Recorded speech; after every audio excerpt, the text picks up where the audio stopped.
My fiancé humiliated me at my mentor's aviation retirement gala. Don't worry, I won't let him propose. I could do so much better. Then she mocked my life while our colleagues cringed. I said nothing and left. When she came home ready to fight, she found empty drawers and a notice from the landlord. Turns out the place was in my name all along. By morning, 76 missed calls. I'll never forget the way the laughter faded. My name is Martin. I'm 34 years old. I live in Savannah, Georgia, and I work as an aircraft mechanic for a private jet charter company. I'm the kind of guy most people forget is in the room, until something goes wrong. That night, though, everyone remembered me. The Aviation Awards Gala was supposed to be a celebration. My mentor, Calvin Beckett, was retiring after 40 years in the industry. He was a legend, the kind of guy who could strip a Gulfstream engine blindfolded and still have time for a dirty joke by lunch. I owed him everything. He gave me my first shot at a real job, got me through my certification, talked me out of quitting when I failed my oral the first time. So yeah, when I got the invite to the gala, held at some hotel ballroom with crystal chandeliers and overpriced shrimp, I put on my best blazer and went. Nadine, my fiancée, was already there when I arrived. She was in her element, floating between groups in a tight emerald dress that made heads turn. That was Nadine, the social butterfly, a self-made event planner with a mile-long contact list and a smile that could sell water to a fish. People loved her, and she loved being loved. When she waved me over, I noticed her cheeks were already a little flushed. "Champagne's free," she whispered, linking her arm with mine. "Try to enjoy yourself for once."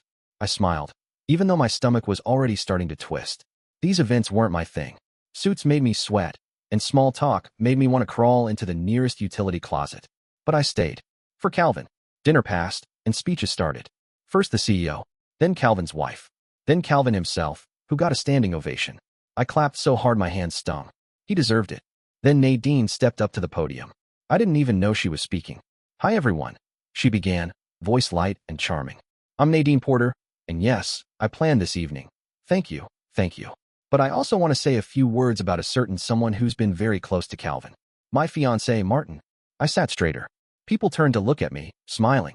"He's the quiet one in the room," she went on, her tone playful. "So quiet, in fact, that sometimes I forget he's there." A couple people chuckled. I smiled politely. "But seriously," she continued, "Martin is, well, Martin is steady. Very steady. A creature of habit. If you ever want to know the safest option on a menu, ask Martin. He'll tell you it's the chicken." The room chuckled again. Louder. I felt my ears start to burn. He used to want to be a pilot, you know? But then he realized he's not really a big risk taker. Which is fine. I mean, not everyone's cut out for the sky. Laughter now. Real laughter. I sat frozen. And don't get me wrong, he's great with wrenches. Loves a good checklist. Sometimes I think he cares more about torque specs than what color we paint the living room. My chest tightened. I looked around. Some people were squirming. Calvin stared down at the table. His wife looked horrified. "I just want to say," Nadine finished, raising her glass, "Martin might be dull as dishwater, but he's dependable. And in this industry, that counts for something." Polite applause. Scattered. Awkward. I stood up. Walked out. Didn't say a word. Didn't wait for dessert. Didn't check my coat. Outside, the night air hit me like a slap. I didn't cry. I didn't scream. I just kept walking. Sometimes silence is the only thing that keeps you from breaking apart. About 3 months before the gala, I came home early from work. It wasn't planned. We had a part delay on a citation jet, so my supervisor sent me home. I remember the sun was still high, and the condo was quiet when I walked in. No music. No TV. Just the low murmur of a voice. I was halfway to the kitchen when I realized Nadine was on the phone. I heard her laugh, not the kind she used around me. This one was sharper. Meaner. "Of course I'm still with him," she said. "I mean, come on. His name's on the lease. He pays for everything. I'd be stupid to leave now." I froze. Her voice dropped a little, like she was leaning into the phone. "Once I get this bonus from the Baxter event, I'm out. Seriously, I can't live like this much longer." The man folds his socks into squares, Holly. Squares. She laughed again. A different kind of laugh. Not radiant, ugly. I stepped back, heart pounding. My hand went to the wall, steadying myself. My first instinct was to walk away. Pretend I hadn't heard anything. But I couldn't. I just stood there in the hallway, the air thick with her words. "No, he has no idea. He thinks we're building a life together. He's sweet. Sad, but sweet." I didn't confront her. Not that day. Later that night, she curled up next to me on the couch and asked what I wanted for dinner the next week. She kissed me on the cheek and scrolled through her phone while I sat beside her, barely breathing. That's when things shifted for me. Quietly. Over the next few days, I started looking into things. Our condo, the two-bedroom she always told her friends was hers. I pulled up the original paperwork. The deed, the mortgage agreement, all in my name. She hadn't contributed a dime. The utility bills, my card. The HOA fees, my account. Even the internet, which she used constantly for work, charged to me. I checked our shared expenses. She'd Venmo'd me once for groceries. $37. Everything else? Me. She didn't even pay for her own parking space. I sat at my desk with the paperwork spread out, and I remember this strange calm coming over me. Like I had been holding my breath for a long time, and someone had finally told me I could let it out. This wasn't a partnership. This was a performance. She was performing warmth, performing loyalty, performing love. And I was just the guy in the wings holding the lights. So I did the only thing I knew how to do. I got methodical. I made a folder on my desktop, exit plan. I didn't know exactly how it would end yet, but I knew one thing for sure. When I left, she wouldn't see it coming. The thing about machines is, they make sense. There's a process, a checklist. You follow the steps, and you don't skip any. So that's how I handled leaving Nadine. I made a checklist. First item, find a place. I looked during my lunch breaks, scrolling on my phone behind the hanger. Nothing fancy, just something quiet, small, and mine. After 2 weeks, I found it. A studio apartment above a bakery in the historic district. Sloped ceilings, exposed brick, one creaky window that overlooked the alley. The landlord didn't ask many questions. I paid first and last month's rent in cash. Told him I'd be moving in gradually. Second item, inventory. At night, while Nadine was out with clients or curled up watching reality shows on the couch, I'd go through the condo. Quietly. I'd open drawers, sift through boxes, take mental stock of what was mine and what wasn't. Most of it was mine. The couch? Bought it off a warehouse floor before we even met. The dishes? Hand-me-downs from my mom. The bedroom furniture? A Craigslist haul I'd refinished myself during a slow winter. Her contributions were minimal, a few throw pillows, 2 decorative vases, and a gold-framed mirror she insisted made the room breathe. Third item, pack, slowly. Over the next several weeks, I started removing my life piece by piece. Nothing dramatic, just thinning things out. A jacket from the coat closet? Took it with me to work, never brought it back. My old tool chest? Moved to the shop under the guise of doing a tune-up. Books started disappearing from the shelves. Extra clothes from the drawers. Backup chargers, favorite mugs, the wrench set from the kitchen drawer, gone, bit by bit. She didn't notice. She was too busy planning cocktail menus and texting clients at all hours, or posting perfectly angled shots of wine glasses and floral arrangements to her Instagram. She barely looked up. Fourth item, utilities and accounts. I called the electric company and internet provider and scheduled shut-off dates for the day after the gala. Changed my address at the bank. Set up mail forwarding. Transferred anything important out of our shared accounts. There were no shared accounts. Just hers and mine, which she leaned on. I stopped filling the fridge. She chalked it up to me being forgetful. Final item, the move. I planned it for the night of the gala. I knew she'd be busy, dressed to the nines, working the room, basking in the spotlight. She wouldn't be home until well after midnight. That gave me a window. I hired a guy named Troy who drove a flatbed tow truck and did side gigs moving furniture. Paid him cash under the table to meet me at the condo at 9 p.m. sharp with a dolly and a quiet attitude. That week, I packed everything that mattered into labeled boxes kept in the back of the coat closet. Nobody ever looked there. The morning of the gala, I went to work like nothing was different. Showed up to the hangar, turned wrenches, drank burnt coffee, and joked with Calvin like it was just another Thursday. At 6 p.m., I showered, dressed, and went to the awards gala. I let her smile for pictures. I clapped for the speeches. I stood beside her in a borrowed suit while she schmoozed people who couldn't have named my job title if you handed them a cheat sheet. And when she took the stage and mocked me in front of all of them, I didn't say a word. I just smiled politely. Because I already knew what she didn't. That while she was busy playing the part of the brilliant, witty fiancé, I was already gone. I didn't rush home after the gala. I took the long way, driving through downtown Savannah with the windows cracked just enough to let the spring night air drift in. My tie was stuffed in the passenger seat. The cheap cologne I'd splashed on hours earlier had faded, leaving only the faint scent of sweat and engine grease underneath. I should have been angry. Humiliated, maybe. But mostly, I felt clear. Sharp. Like every word Nadine had said into that microphone had carved the fog out of my mind. By the time I pulled up to the condo, it was close to 9:30. The parking lot was empty, except for a neighbor's Jeep and an old sedan that hadn't moved in weeks. The building was dark. Perfect. I unlocked the door and slipped inside, leaving the lights off. The place looked the same, just slightly more hollow. Empty wine bottles lined the kitchen counter. One of Nadine's blazers hung off the back of a dining chair. Her heels were kicked off by the door, like she'd rushed out in a hurry. I didn't waste time. In the back of the coat closet, the boxes I'd packed were stacked neatly, labels facing out. Kitchen, books, tools, bedroom, mine. I pulled them out, one by one, and lined them by the door. Troy pulled up 20 minutes later, headlights off. He gave a quick nod and started loading without saying a word, just like we'd planned. While he worked, I moved through the condo, grabbing anything I'd missed. A pair of work boots. The photo of me and Calvin from my first year at the shop. My spare keyring. I left her stuff untouched. Her vanity trays, the perfume bottles, the stacks of styled magazines on the coffee table. When I was done, I walked the place once more. I wasn't sentimental about it. It never felt like mine anyway. Before I left, I did one last thing. I pulled out the envelope I'd prepped that morning. Inside was a printed notice from the landlord, addressed to me, signed, dated. It stated clearly that the lease was in my name only, that she'd never been a co-tenant, that, legally, she had no rights to the unit. I taped it to the fridge. Right above the bottle of almond milk, she always said she'd finish and never did. Then I locked the door behind me, got in my car, and followed Troy to the new apartment. We unloaded in under an hour.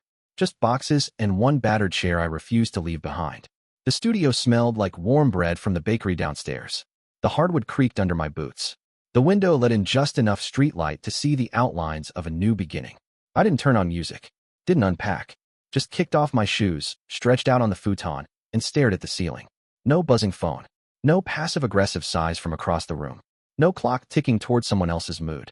Just quiet. That night, I slept more deeply than I had in months. And for the first time in a long time, I didn't feel like someone waiting for the other shoe to drop, because there was no one left to throw it. The messages started before sunrise. Buzzing. Vibrating. Over and over, like an alarm that wouldn't quit. I opened one eye, reached for my phone, and saw the notifications stacked like dominoes. Nadine, 12 missed calls. Text. Where the hell are you? Text. Martin, this isn't funny. Text. What is this notice on the fridge? I didn't respond. I just sat there on the edge of my new bed, still wrapped in plastic, still smelling like the bakery downstairs, and let the phone buzz itself hoarse. By 7 a.m., she had shown up at the condo. That much I knew from the flood of texts that followed. Nadine, you moved out? Nadine, are you serious right now? Nadine, call me or I swear to God I'm calling your job. I took a long sip of black coffee and blocked her number. That afternoon, I got a call from Henry, my property manager. She showed up screaming, he said calmly. Didn't have a key. Claimed the place was hers. And you told her? That she's not on the lease, has no claim, and needs to vacate by Friday unless she can prove tenancy, which she can't. I gave her a copy of the notice you left. She did not take it well. I chuckled under my breath. Thanks, Henry. No problem, he said. Also, she knocked over a planter on the way out. It's plastic, but I'm still charging her. I smiled for the first time that day. The blowback didn't stop there. By the next morning, my friend Colin, one of the mechanics from the hangar, texted me. Colin, dude, Nadine's spinning this hard. Told everyone you ghosted her. I didn't reply. Instead, I sent Colin a PDF file. It had timestamps, receipts, emails, a tidy folder of calm, irrefutable facts. The photo of the lease notice. The dated move out. Even a voice memo I'd recorded months ago when I overheard her phone call about the bonus and her plan to leave. Use it how you want, I told him. I'm not playing PR. The next few days were weird. I didn't go out of my way to correct the gossip. But when people asked, I gave them the truth. Simple, clear, unembellished. She made a joke out of me in public. I didn't want to stick around. Some flinched. Others nodded. A few apologized without saying the word sorry. I kept it all quiet. I let the facts speak. And slowly, the narrative started to change. Turns out, Nadine's version didn't hold water when people started comparing notes. The way she mocked me during her speech, it hadn't gone unnoticed. The way she leaned on me financially, people remembered more than I expected. Even Calvin called me. She told people you abandoned her, he said over the phone. But we all saw what she did on that stage. You did the right thing, son. I sat in my little studio that night, window cracked open, the smell of cinnamon rolls floating in, and felt something I hadn't felt in a long time. Peace. She could yell. She could spin. She could try to claw her way back into people's sympathy. But I had walked away with my dignity, and I didn't need to raise my voice to be heard. The first time Nadine tried to reach me at work, it was subtle. She left a voicemail on the main line at the front desk, pretending it was about a mutual friend's emergency. My office manager, Tanya, passed me the message with one raised eyebrow. I didn't say much, just shook my head and said, ignore her if she calls again. The second time wasn't subtle at all. It was a Tuesday morning, the kind that started like every other. Oil on my sleeves before 9 a.m., a clipboard in one hand, torque wrench in the other. I was under a Hawker 800, halfway through an inspection, when I heard the lobby door bang open hard enough to echo through the hangar. Then Tanya's voice on the intercom, flat as always. "Martin, you have a situation." I wiped my hands on a rag and walked out to the lobby. There she was, Nadine, in heels too high for an aviation floor, arms crossed, eyes wild. She was talking, no, performing, in front of a very uncomfortable-looking intern and two of our suppliers who just happened to be waiting for a meeting. "You can't just disappear from someone's life, Martin," she said loud enough for the hangar to hear. "This is my home too. You stole it from me." I stopped 5 feet from her. "Nadine," I said quietly, "you need to leave." "No," she snapped, voice rising. "I want answers. I want my stuff. And I want everyone here to know who you really are." She turned to the others in the room, arms flaring wide. "This man is a liar," she said. "He kicked me out of our home, my home, without warning. And now he won't even talk to me. He's a coward hiding behind mechanics and metal." The intern backed away slowly. I didn't raise my voice. I didn't flinch. Instead, I nodded to Tanya. She already knew what to do. Within minutes, our HR manager, Ken, came out with a file in hand. He stepped between us, voice calm but firm. "Ms. Porter, this is a place of business," he said. "You're creating a disruption, and we're prepared to take further steps if you don't leave immediately." "I'm not going anywhere until..." Ken held up the document. "This is a no-contact notice," he said. "Filed and signed this morning. From this point on, all communication goes through legal channels. You've been informed." She froze. That rattled her. She looked at me, eyes wide like she was just now realizing I'd played a move she hadn't anticipated. "You're really doing this?" she asked, quieter now. I didn't respond. I didn't have to. As security escorted her out, I caught glimpses of the room. The way the suppliers exchanged glances, the way Tanya didn't even try to hide her smirk. The performance was over. And for the first time in our entire relationship, Nadine had no one left to clap. Rumors have a way of traveling faster than engines cool. After the scene at work, Nadine went quiet, at least publicly. No more surprise visits, no more frantic messages. But the gossip? That didn't stop. A week later, Colin stopped me in the break room, coffee in hand, looking like he didn't know how to say what he wanted to say.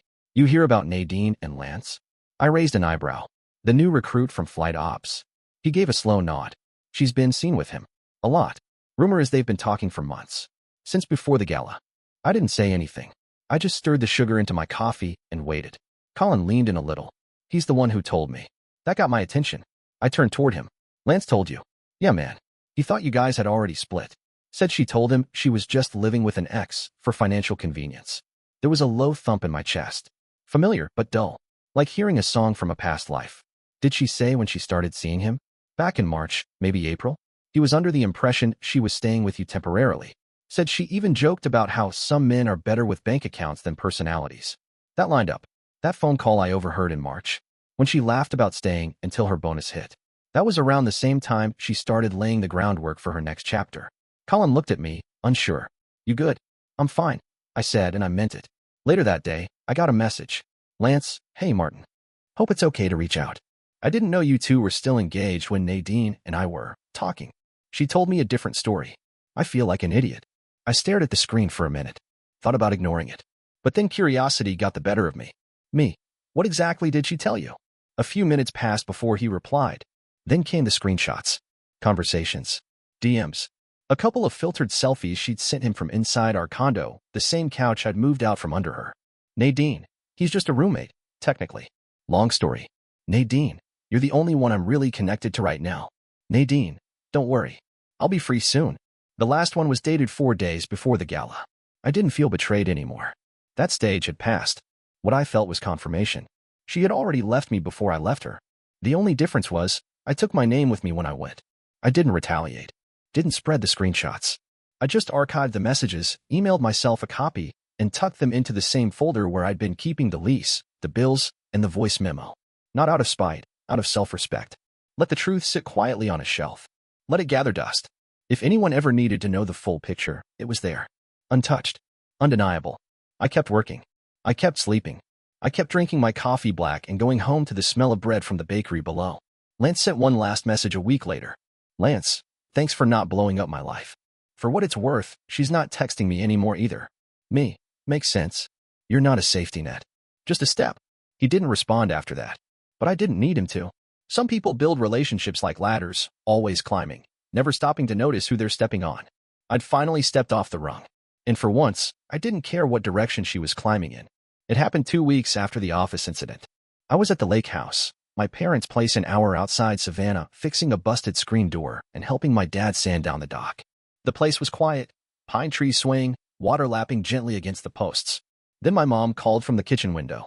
"Martin, there's someone pulling into the driveway." I wiped my hands on a rag and turned around. It was Nadine. I didn't panic. Just watched as she stepped out of her car like she still had the right to park anywhere she pleased. She was dressed down, but not messy, hair pulled into a low ponytail, a light cardigan, flats, casual armor. My dad stepped off the porch beside me. "You expecting her?"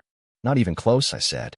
She walked up slowly, like she wasn't sure what performance she was trying to give this time, grieving ex, regretful fiancé, confused victim. "Hi," she said. I didn't answer. My mom opened the screen door behind me. "Nadine," she said, voice clipped. "What are you doing here?" Nadine looked at me. "I needed to talk to Martin. Alone." My dad crossed his arms. "Then you should have called first. This isn't your place anymore." "I'm not here to fight," she said quickly, hands up like she was defusing a bomb. "I just thought maybe we could talk. Clear the air. For closure." "Closure?" My mom stepped down from the porch. "That's funny. Because from what I heard, you had no problem shutting things down when it suited you." Nadine blinked. "I never meant to hurt anyone. Things just spiraled." My dad scoffed. "They didn't spiral. You pushed." I stayed quiet. Nadine looked back at me. "Martin, please. I just want 5 minutes. I know I messed up. I've been lost since you left. I was wrong. About everything." It was the first time I'd heard her say anything resembling an apology. But she said it like someone rehearsing for sympathy, not someone owning truth. My mom walked past me, calm and firm, until she stood right in front of her. "You're not welcome here, Nadine. You don't get to show up at this door and pretend this is a misunderstanding. You tried to humiliate our son.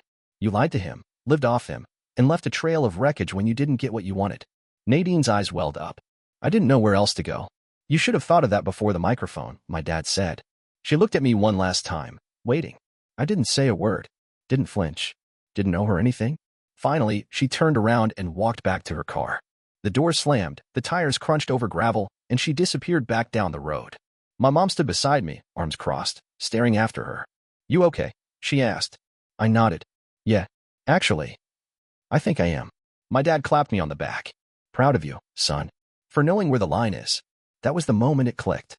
I'd spent years trying to be soft enough to stay liked, steady enough to stay needed, and quiet enough not to be a burden. But standing there, between the porch and the water, I felt something I hadn't in a long time. Solid. And finally, seen. The weeks that followed were quiet in the best possible way. No more middle-of-the-night phone buzzes. No more knots in my stomach before walking in the door. No more pretending to laugh at someone else's punchline just to keep the peace. I got into a rhythm. Mornings started with coffee and the smell of bread wafting through the ceiling from the bakery downstairs. The woman who ran the place, Mrs. Leland, started saving me the end pieces of cinnamon loaf. "You look like a crust kind of man," she said one morning. I didn't argue. She wasn't wrong. I signed up for woodworking classes at a local rec center. Nothing fancy, just a bunch of people shaping crooked shelves and uneven bowls and not caring about the rest of the world for a couple hours a week. Saturdays turned into solo hikes through Pine Run. I'd pack a sandwich, a thermos of black coffee, and disappear for the better part of the day. The quiet helped me remember who I was before everything got messy. I hadn't realized how much noise I'd been living with until I stopped hearing it. One Sunday, I walked into a model aviation hobby shop, the kind with ceiling fans and warbird replicas hanging from wires, and ended up buying a balsa wood kit just because it reminded me of something Calvin had once built in the break room during a slow week. It was there I met Naomi. She was helping the owner restock the glue kits and dropped a pack of tiny propellers at my feet. We both bent to grab them at the same time. Classic moment. Except she actually laughed, a real, unguarded laugh, and said, "Careful, those things bite." Turns out she was a flight instructor part-time, taught high schoolers how to read wind speed and respect a stall. Gentle voice. No pretenses. Just someone who knew how to talk without performing. We exchanged names, then bumped into each other again 2 weeks later at the hardware store. She asked if I was still working on the kit. I said yes slowly. She smiled and said, "That's the best way." We didn't rush anything. It wasn't a spark or a rom-com moment. It was just easy. One night, I got one final message from Nadine. A photo of a cracked wine glass and a text that read, "Guess I should have stuck to dependable. Miss your boring self." That was her version of an apology. A joke in a costume. Still trying to turn everything into a story where she was the clever one. I didn't type a response. Instead, I opened the folder I'd archived months ago, the voice memo from her call with her sister, the lease notice, the screenshots Lance sent me. I found the audio file of her gala speech, pulled from someone's Instagram story. And I sent her one thing. A voice message. 17 seconds long. Her voice, loud and clear, through the speakers. Martin might be dull as dishwater, but he's dependable. That was it. Then I blocked her permanently. Number. Email. Socials. Gone. That night, I stood on the little balcony outside my studio, sipping coffee in an old hoodie, listening to the city hum. A couple walked past below, arguing about what to name their cat. A dog barked in the distance. Someone sneezed on the next block, followed by laughter. I smiled. No chaos. No drama. Just space. Just peace. Mine.